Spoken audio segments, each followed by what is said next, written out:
மாம்பழங்களுக்காக America அணுசக்தி தொழில்நுட்பத்தை பரிமாறிக்கொண்டது என்று நான் சொன்னால் நம்புவீர்களா? கடுமையான அமெரிக்க இறக்குமதி விதிமுறைகள் காரணமாக 1989 ஆண்டு முதல் 2006 ஆண்டு வரை இந்தியாவிலிருந்து மாம்பழம் இறக்குமதி செய்ய அமெரிக்கா தடை விதித்திருந்தது.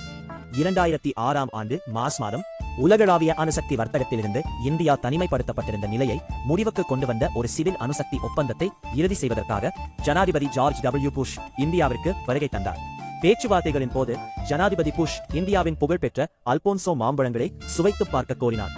பின்னர் அவற்றை ஒரு அற்புதமான பழம் என்று குறிப்பிட்டார். அணுசக்தி ஒப்பந்தத்துடன் அமெரிக்க விவசாய பொருட்களை இறக்குமதி செய்ய இந்தியா அனுமதிப்பது மற்றும் கதிர்வீச்சு தொழில்நுட்பத்திற்கு ஒப்புதல் அளிப்பது போன்ற பல ஒப்பந்தங்களும் கையெழுத்தாயின. மேலும் இந்திய மாம்பழ இறக்குமதி மீதான 17 ஆண்டுகால தடையையும் அமெரிக்கா நீக்கியது.